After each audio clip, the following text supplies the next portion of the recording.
1s2, 2s2 and 2p4 है। 2s में already 2 electron हैं, लेकिन ऑक्सीजन के केस में p ऑर्बिटल में 1 2 3 4 है। तो यह इजीली 1 इलेक्ट्रॉन को डोनेट कर सकता है। ऑक्सीजन का जो px सेल में 1 एक्स्ट्रा इलेक्ट्रॉन्स है, उस इलेक्ट्रॉन को इजीली डोनेट करके यह स्टेबल हाफ फील्ड बनाएगा। जब यह 1 इलेक्ट्रॉन को इजीली डोनेट करेगा तो उसकी आयनाइजेशन एंथैल्पी कम हो जाएगी। किसके कंपैरिजन में?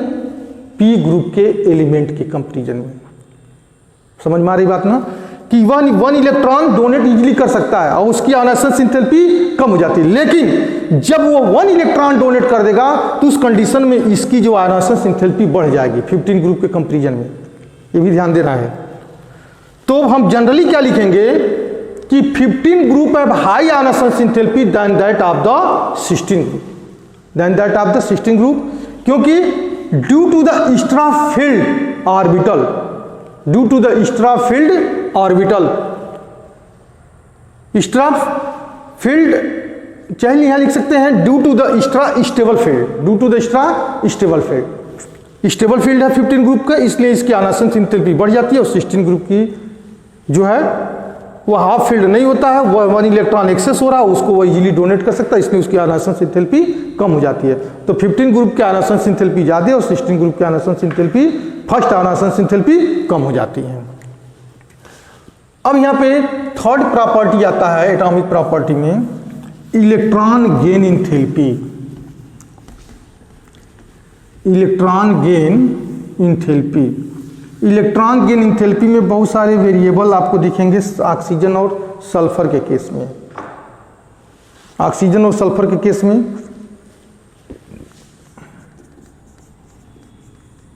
इलेक्ट्रॉन गेन,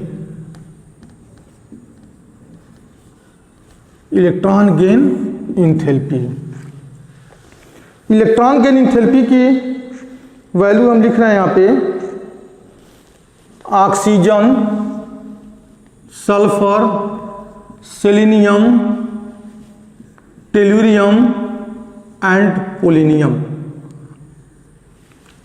ऑक्सीजन का जो इलेक्ट्रॉन गेन एंथैल्पी की वैल्यू बनती है वो -141 है, सल्फर का -200 होता है, ठीक है, -200, या -195 सेलेनियम का होता है, टेलुरियम का होता है -190 और पोलिनियम का होता है -174।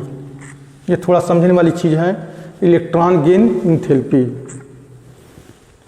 इलेक्ट्रॉन गेन एंथैल्पी में जैसे मान लीजिए कि यह हमारा सेल है, न्यूक्लियस है, यह 1 सेल 2 सेल है, ठीक है। कोई भी एटम इनर्ट गैस को छोड़ करके, कोई भी एटम इनर्ट गैस को छोड़ करके वह स्टेबल नहीं होता है। किसी भी एलिमेंट का एटम इनर्ट गैस को छोड़ करके वह स्टेबल नहीं होता है। या तो वह इलेक्ट्रॉन को, उसकी यही टेंडेंसी होती है कि या तो वो इलेक्ट्रॉन को डोनेट करके इनर्ट गैस के समान इलेक्ट्रॉनिक कन्फिगरेशन बना लें, या तो इलेक्ट्रॉन को गेन करके अपना जो है इनर्ट गैस के समान इलेक्ट्रॉनिक कन्फिगरेशंस को बना लें। तो सपोज दैट कि यह हमारा कोई नॉन मेटल का एटॉमिक स्ट्रक्चर्स है, ये नॉन मेटल का कोई जो है एटॉमिक स्ट्रक्चर्स है, और इसमें क्या है कि कोई इलेक्ट्रॉन अगर इसमें एंटर करता है तो जब यह नॉन मेटल का एटॉमिक स्ट्रक्चर्स है, सपोज दैट ये हमारा ऑक्सीजन का ही है, इसको समझिए 2 1 2 3 4 5 6 है, ठीक है। अब इसमें जो है इसको 2 इलेक्ट्रॉन चाहिए ऑक्टेट होने के लिए। अगर इसमें 2 इलेक्ट्रॉन, जब तक इसको 2 इलेक्ट्रॉन नहीं मिलेगा तब तक इसकी एनर्जी हाई होगी। जब तक इसको 2 इलेक्ट्रॉन नहीं मिलेगा तब तक इसकी एनर्जी क्या होगी, हाई होगी। और जैसे इसकी 2 इलेक्ट्रॉन मिल जाएगा तो इसकी एनर्जी लो हो जाएगी और स्टेबिलिटी हाई हो जाएगी। स्टेबिलिटी और energy both are inversely proportional. Energy high होगा तो स्टेबिलिटी कम होगी, स्टेबिलिटी ज़्यादा होगी तो एनर्जी हमारा कम होगा। ऐसे समझिएगा कि स्टेबिलिटी अगर ज़्यादा होगी तो उसकी एनर्जी लेवल कम होगी, अगर एनर्जी हमारी कम होगी तो उसकी स्टेबिलिटी ज़्यादा होगी। तो अगर कोई 2 इलेक्ट्रॉन यहाँ पे अगर इसको मिल जा रहा है, 2 इलेक्ट्रॉन जो है यहाँ पे इसको मिल जा रहा है, तो इसका इलेक्ट्रॉनिक कन्फिगरेशन इनर्ट गैस के समान हो जाएगा, सपोज दैट नियॉन के समान हो जाएगा। उस कंडीशन में यह अपने एनर्जी को, जब इलेक्ट्रॉन इसको मिल जाएगा तो अपने एनर्जी को एटमॉस्फेयर में छोड़ देगा, रिलीज कर देगा। और जब रिलीज कर देगा तो इसकी स्टेबिलिटी क्या हो जाएगी, बढ़ जाएगी। जब तक ये स्टेबल नहीं है तब तक एनर्जी की लेवल इसका बहुत हाई है, और जब ये स्टेबल हो गया तो एनर्जी को क्या कर दिया, या रिलीज कर दिया और इसकी स्टेबिलिटी बढ़ गई। समझ में आ गया ना। अब हम कहना ही चाहते हैं कि जब हम ग्रुप में अप से डाउन के डायरेक्शंस में मूव करते हैं, ग्रुप में अप से डाउन के डायरेक्शंस में मूव करते हैं, तो मान लीजिए हमको पोलिनियम का ही स्ट्रक्चर बनाना है, पोलिनियम के बारे में डिस्कस करना है। तो पोलिनियम का जब इलेक्ट्रॉनिक कन्फिगरेशन करते हैं तो 2 8 18 32 18 6 मिलता है। अब देखिए कितना सेल है इसमें, 1 2 3 4 5 6 सेल है, यानी न्यूक्लियस से इसका डिस्टेंस बढ़ गया, न्यूक्लियस से इसका डिस्टेंस क्या हो गया, बढ़ गया। 1 2 3 4 5 एक स्ट्रक्चर और बना दे रहे हैं। जब इसका एटॉमिक स्ट्रक्चर बढ़ गया, मतलब एटॉमिक एंड आयनिक रेडियाई बढ़ गई, तो जो इलेक्ट्रॉन इस पे आएगा वह इजीली जो है अट्रैक्शन फोर्स को फीलिंग नहीं करेगा। इसलिए नहीं फीलिंग करेगा कि क्योंकि इसके इनर्ट वाले ऑर्बिटल में भी तो इलेक्ट्रॉन है, इनर्ट वाले सेल में भी तो इसके इलेक्ट्रॉन है। मान लीजिए इसमें कितने इलेक्ट्रॉन हैं, 1 2 3 4 5 6 7 8 9 10 11 12 13 14 15 16 17 18 है। पोलिनियम की बात करें 18 इलेक्ट्रॉन है।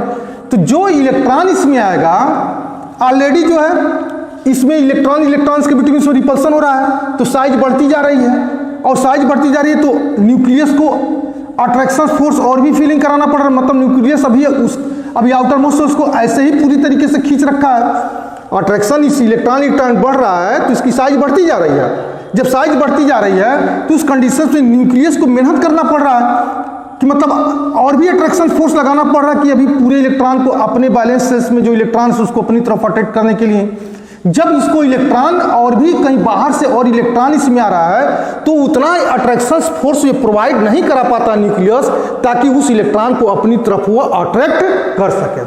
तो कंडीशन क्या होता है कि जब हम ग्रुप में अप से डाउन के डायरेक्शंस में मूव करते हैं तो इलेक्ट्रॉन गेन इंथैल्पी की वैल्यू क्या होती है, कम होती जाती है। मतलब इलेक्ट्रॉन वह लेस निगेटिव की फीलिंग करना शुरू कर देता है। इलेक्ट्रॉन गेन इंथैल्पी अप से डाउन के डायरेक्शंस में जब मूव करेंगे तो वह जो है उसकी वैल्यू कम होती जाती है। मतलब इसका 141 है तो इसका कितना -100, -141 है तो इसका -174 है। मतलब और भी क्या हो गया, कम हो गया। माइनस क्यों है, क्योंकि जब इलेक्ट्रॉन इसमें एंटर कर जाएगा तो यह इनर्ट गैस के समान इलेक्ट्रॉनिक कन्फिगरेशन बना लेगा और उस कंडीशन में यह एनर्जी को रिलीज कर देगा, और एनर्जी रिलीज करता है तो रिएक्शन क्या बनता है, एक्सोथर्मिक बनता है। इलेक्ट्रॉन इसमें सेट होगा बैलेंस सेल्स में, बाहर से आने वाला इलेक्ट्रॉन अगर आउटर मोस्ट सेल्स में सेट होता है तो यह स्टेबिलिटी को ऑब्टेन करता है। जब स्टेबिलिटी को ऑब्टेन करता है तो एनर्जी को रिलीज करता है एटमॉस्फेयर में। जब एनर्जी को रिलीज करेगा तो रिएक्शन क्या होगा हमारा, एक्सोथर्मिक, क्योंकि थर्मोडायनामिक्स प्रिंसिपल कहता है कि जहां से एनर्जी रिलीज होती है उसकी वैल्यू कितना होती है, डेल्टा एच की वैल्यू वहां पे हो जाती है माइनस। डेल्टा एच की वैल्यू क्या हो जाती है हमारी, माइनस हो जाती है। तो इसलिए इलेक्ट्रॉन गेन एंथैल्पी की वैल्यू को हमने माइनस में रिप्रेजेंटेशन किया है, क्योंकि एनर्जी रिलीज हो जाती है और स्टेबिलिटी बढ़ जाती है।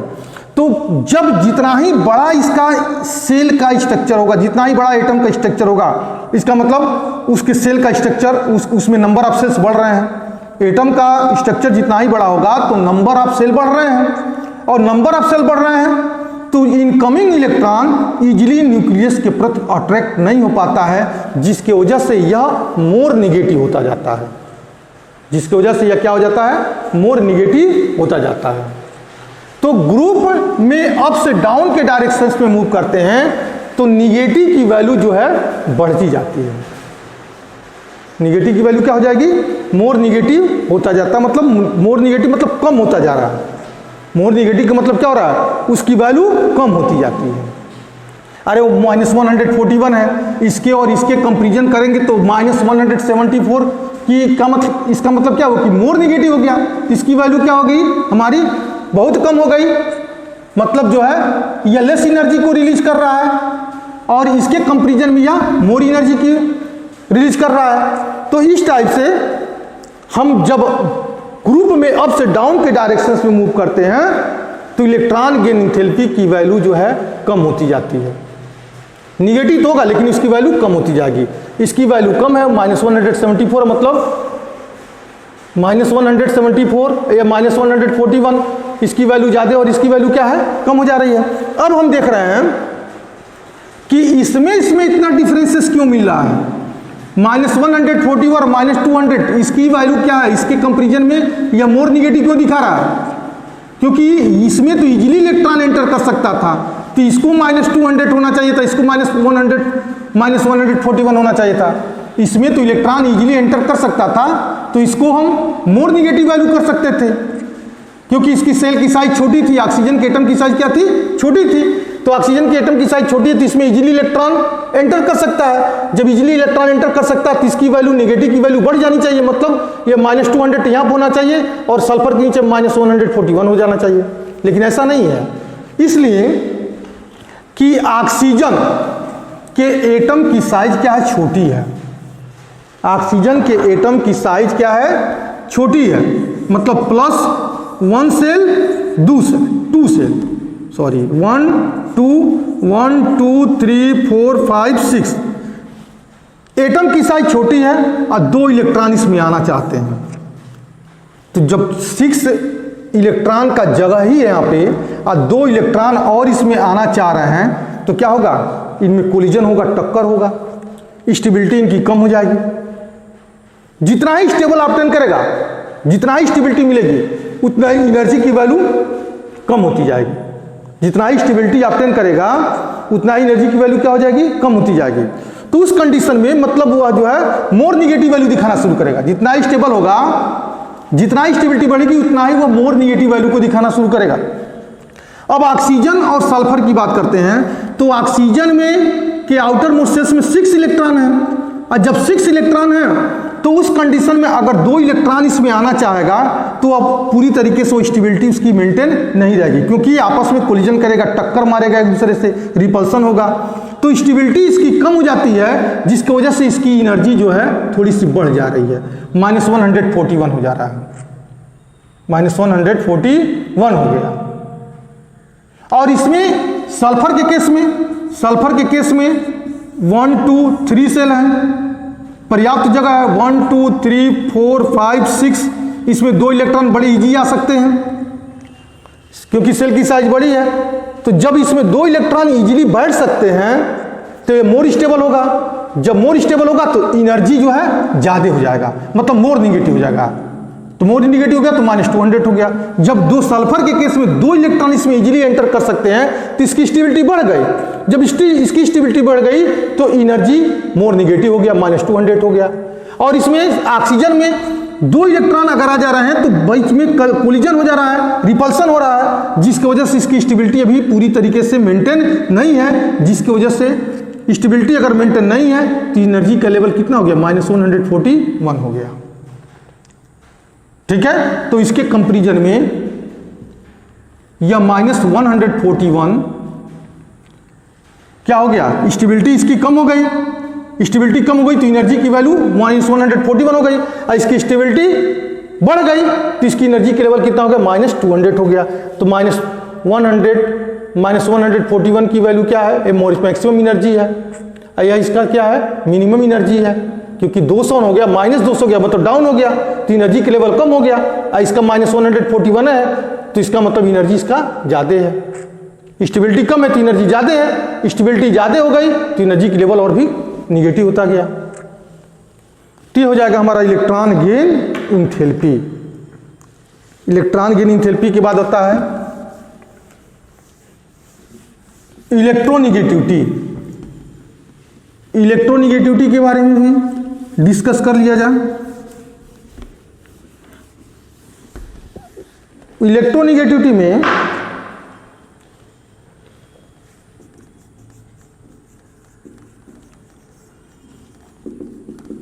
Electronegativity 16 group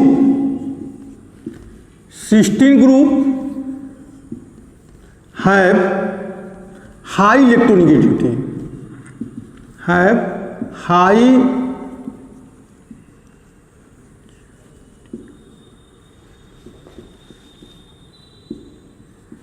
electronegativity then 15 group. 16 group की कंपैरिजन में 16 ग्रुप की इलेक्ट्रोनिगेटिविटी ज़्यादा है 15 ग्रुप के कंपैरिजन में। क्यों ज़्यादा है भाई?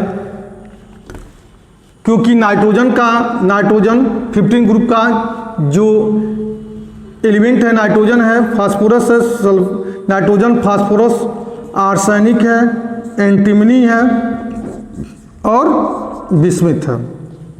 और 16 ग्रुप में क्या है, ऑक्सीजन, सल्फर, सेलेनियम, टेलुरियम और पोलिनियम है। इनके बैलेंस सेल्स में, इनका बैलेंस सेल्स का इलेक्ट्रॉनिक कन्फेशन NS2 और Np4 है, और इनका NS2 एंड Np3 है। तो जैसे जैसे बैलेंस सेल्स में नंबर ऑफ इलेक्ट्रॉन बढ़ेगा वैसे वैसे इनकी इलेक्ट्रोनिगेटिविटी बढ़ती जाएगी, वैसे वैसे जो है इनकी क्या हो जाएगी, इलेक्ट्रोनिगेटिविटी बढ़ती जाएगी। इलेक्ट्रोनिगेटिविटी मतलब इलेक्ट्रॉन को अट्रैक्ट करने की कैपेसिटी। वही नहीं होता है कि इलेक्ट्रॉन जैसे बैलेंस सेल्स में नंबर ऑफ इलेक्ट्रॉन बढ़ता जाता है वैसे वैसे उसकी इलेक्ट्रोनिगेटिविटी बढ़ती जाती है। तो 15 ग्रुप का इलेक्ट्रॉनिक कन्फेशन NS2 Np3 है और इसका NS2 Np4 है। तो सेल की साइज क्या हो गई, छोटी हो गई। सेल की साइज क्या हो गई, छोटी हो गई। सेल की साइज छोटी हो गई तो उस कंडीशन में इलेक्ट्रोनिगेटिविटी बढ़ती जाती है। लेकिन ग्रुप में 16 ग्रुप में अप से डाउन के डायरेक्शंस में मूव करेंगे तो इलेक्ट्रोनिगेटिविटी घटती जाएगी, क्योंकि ऑक्सीजन में 2 ही सेल हैं। ऑक्सीजन में क्या है, 2 सेल हैं, तो यह हाई इलेक्ट्रोनिगेटिव होगा। और पीरियोडिक टेबल का second most highly electronegative element है, पहला फ्लोरीन है तो दूसरा कौन है, ऑक्सीजन है। तो ऑक्सीजन हाईली इलेक्ट्रोनिगेटिव है। उसके बाद सल्फर आता है, उसके बाद कौन सा आता है, सल्फर आता है। सल्फर क्या में सेल का नंबर 286 हो गया, तो इसके कंपैरिजन में सल्फर में इलेक्ट्रोनिगेटिविटी कम हो जाती है। तो ऑक्सीजन और सल्फर इलेक्ट्रोनिगेटिविटी के बेसिस पर यह नॉन मेटल बनाते हैं। इनका स्टेट जो होता है नॉन मेटल होता है, ठीक है। सेलेनियम और टेलुरियम मेटोलाइट्स के तरीके से काम करते हैं। मेटोलाइट क्योंकि यह पार्शली मेटल और पार्शली नॉन मेटल के करैक्टर को शो करते हैं, और पोलिनियम टोटल मेटालिक प्रॉपर्टी को शो करता है, क्योंकि सेल जैसे जैसे यह इजीली इलेक्ट्रॉन को डोनेट कर सकता है। पोलिनियम क्योंकि नंबर ऑफ सेल बढ़ रहे हैं तो एटम की साइज बढ़ रही है, वो इजीली इलेक्ट्रॉन को डोनेट कर सकता है, तो मैक्सिमम मेटालिक प्रॉपर्टी से करता है। लेकिन थोड़ी सी इसमें क्या है कि रेडियो एक्टिव एलिमेंट है, इसका लाइफ स्पान बहुत कम होता है, 18-19 दिन का लाइफ स्पान होता है, इसलिए इसके बारे में ज़्यादा हम डिस्कस नहीं करेंगे। रेडियो एक्टिव एलिमेंट है लेकिन इसका करैक्टर जो होता है मेटालिक प्रॉपर्टी शो करता है। लेकिन सेलेनियम और टेलुरियम क्या है, मेटोलाइट्स हैं, जबकि ऑक्सीजन और सल्फर क्या है, नॉन मेटल है। तो 15 ग्रुप के कंपैरिजन में 16 ग्रुप की इलेक्ट्रोनिगेटिविटी ज़्यादा होती है, क्योंकि number of shells valence shells में नंबर ऑफ इलेक्ट्रॉन इंक्रीज हो रहे हैं, ठीक है, और वह इजीली इलेक्ट्रॉन को एक्सेप्ट कर सकता है। लेकिन जब ग्रुप में अप से डाउन के डायरेक्शन में मूव करेंगे सिस्टीन ग्रुप में तो इलेक्ट्रोनेगेटिविटी घटती जाती है। ठीक है, तो इस टाइप से जो है अब यहां पे एक डिस्कस करना है कि लेकर के हमको इलेक्ट्रोनेगेटिविटी के लेकर के इलेक्ट्रोनेगेटिविटी में ऑक्सीजन की इलेक्ट्रोनेगेटिविटी दे रहा है 3.44 और सल्फर का इलेक्ट्रोनेगेटिविटी 2 कितना दिया है बुक में देख लें, तो यह 2.44 इतना ज्यादा डिफरेंसेस कैसे आ गया ऑक्सीजन और सल्फर में? इलेक्ट्रोनेगेटिविटी का इतना ज्यादा जब डिफरेंस सल्फर और सेलेनियम नहीं मिला, सेलेनियम टेलुरियम मिला, टेलुरियम और पोलोनियम इतना डिफरेंसेस नहीं मिला है जितना डिफरेंसेस इसमें मिला है। इसलिए मिला है कि यह ऑक्सीजन के एटॉमिक साइज 66 pm होता है। ध्यान दीजिएगा, जो ऑक्सीजन की एटॉमिक की साइज है, एटम की साइज है वह 66 pm है, जबकि सल्फर के एटम की साइज जो होता है वह 107 pm होता है। तो जितना ही स्मॉलर साइज होगा, किसी भी एटम का जितना ही स्मॉलर साइज होगा उसकी इलेक्ट्रोनेगेटिविटी उतनी ज्यादा होती है। नॉन मेटल के केस में जिस एटम की साइज जितना ही छोटा होगा उसकी इलेक्ट्रोनेगेटिविटी उतनी ज्यादा हो जाएगी। तो ऑक्सीजन के एटम की साइज 66 pm है, 66 pm है पिकोमीटर, जबकि सल्फर का कितना बनता है 107 pm होता है। तो दोनों के एटम की साइज में डिफरेंसेस होने की वजह से इन दोनों की इलेक्ट्रोनेगेटिविटी में भी लार्जर डिफरेंसेस बनता है। तो आज की क्लास को हम यहीं पे फिनिश कर रहे हैं। नेक्स्ट क्लास में पढ़ाएंगे हम physical property of the non group 16 element. Okay, that's all.